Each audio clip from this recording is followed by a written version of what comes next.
Some voices don't just sing, they touch the soul. Roberta Flack was one of them. Her songs weren't just music, they were intimate whispers of love, longing, and heartbreak. On February 24, 2025, she passed away, leaving behind a silence that feels unbearable. The world has lost a legend, but her voice will forever echo in the hearts of those she moved. Roberta Cleopatra Flack was born on February 10, 1937, in Black Mountain, North Carolina, a small town nestled in the Blue Ridge Mountains. She was raised in a musical household where her father, Laren Leroy, was a draftsman and pianist, and her mother, Irene Flack, played the organ in church. From an early age, music was woven into her daily life. By the age of 4, she had already begun playing the piano by ear, demonstrating an innate musical ability that would set the stage for her remarkable career. Flack was not just a naturally gifted musician, but also an academic prodigy. She attended the only high school available to black students in Arlington, Virginia, and her exceptional talents earned her a full music scholarship to Howard University at the astonishing age of 15. Initially, she aspired to become a classical pianist and studied the works of Bach, Beethoven, Chopin, and Schumann. However, as she progressed, she found herself drawn to jazz, R&B, and folk, influences that would later define her unique style. After graduating at 19, she became a teacher of English literature in Farmville, North Carolina, but the call of music was too strong to ignore. She eventually moved to Washington, D.C., where she taught by day and performed in clubs by night, despite the school district prohibiting teachers from moonlighting. It was during this time that she started developing the signature sound that would make her a household name. Roberta Flack's big break came in 1968 when jazz musician Les McCann discovered her at a benefit concert. Impressed by her voice and musicianship, he sent a tape of her performance to Atlantic Records. Soon after, she signed her first record deal, and in just 10 hours, she recorded her debut album, First Take. The album featured The First Time Ever I Saw Your Face, a song that would change her career forever. The track remained relatively unknown until Clint Eastwood featured it in his 1971 film Play Missy for Me. The exposure propelled the song to #1 on the Billboard Hot 100, where it remained for 6 weeks. In 1973, it won the Grammy Award for Record of the Year, making Flack the first solo artist to win the award consecutively, a feat she would repeat the following year with Killing Me Softly with his song. Her success continued with hits like Feel, Like Making Love, Where Is the Love, and The Closer I Get to You, the latter two being collaborations with Donny Hathaway. Their musical chemistry was undeniable, and together they created some of the most memorable duets in R&B history. Sadly, Hathaway's tragic death in 1979 cut their partnership short,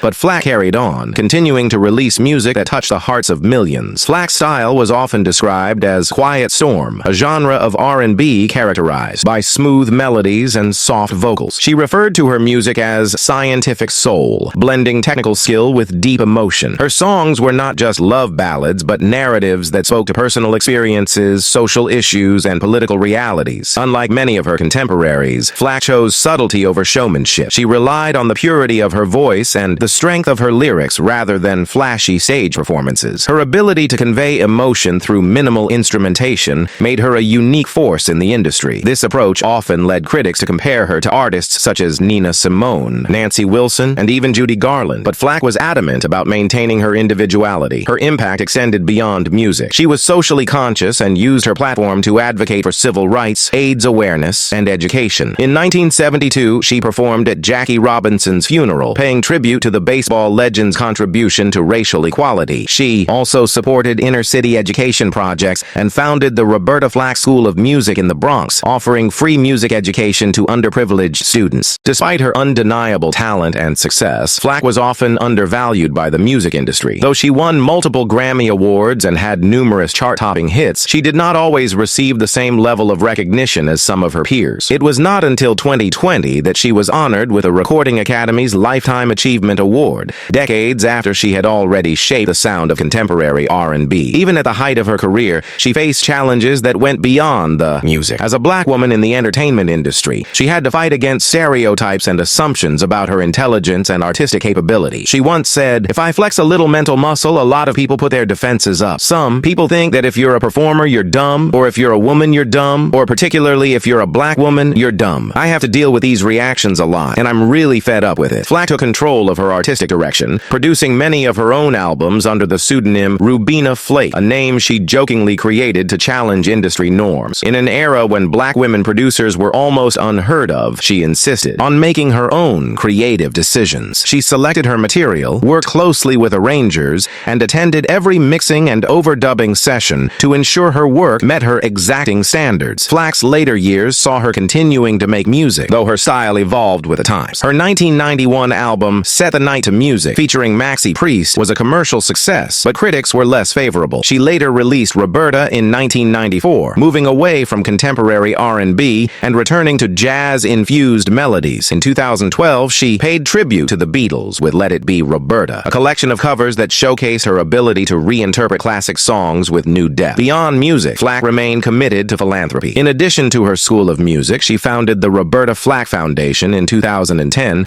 to support both animal welfare and music education. She believed in using her platform for positive change and ensuring that future generations had the opportunity to experience the joy of music. In 2016, she suffered a stroke, which affected her ability to perform. 2 years later, she collapsed on stage and began using a wheelchair. In 2022, she was diagnosed with amyotrophic lateral sclerosis, which ultimately took away her ability to sing. Despite these challenges, she remained an icon of resilience and grace. When news of her passing at age 88 was announced, tributes poured in from artists, activists, and fans around the world. Jennifer Hudson called her one of the greatest soul singers of all time, while Kelly Rowland expressed gratitude for the influence Flack's music had on her own career. Reverend Al Sharpton described her as both an artist and a freedom fighter, acknowledging her role in shaping black music and culture. Filmmaker Antonino D'Ambrosio, who directed Roberta, spoke of her legacy, saying, "She always chose the creative response, an ethos as visionary and timeless as her music." Flack's impact can be seen in the careers of artists like Lauryn Hill, Alicia Keys, and India Arie, who credit her as an inspiration. The Fugees' 1996 cover of Killing Me Softly introduced a new generation to her music, proving that her work was not confined to one era, but rather a permanent fixture in the American songbook. Roberta Flack was more than a singer. She was a storyteller, a trailblazer, and an advocate. She paved the way for artists who wanted to make music on their own terms, breaking barriers in a male-dominated industry. She stayed true to herself, never compromising her artistic vision for commercial success. Her voice, once soft yet powerful, may have been silenced by illness, but her music continues to speak for her. From the haunting beauty of The First Time Ever I Saw Your Face to the timeless elegance of Killing Me Softly, her songs remain as moving and relevant as ever. She once said, "I am a black person who sings the way I do. I know what I am, and I don't want to, and I shouldn't have to change in order to be who I am." Roberta Flack may be gone, but her voice and legacy will never fade. Her songs still make us feel, still bring us to tears. Which of her songs touched your heart the most? How will you remember her? Share your thoughts and let's honor the legend together.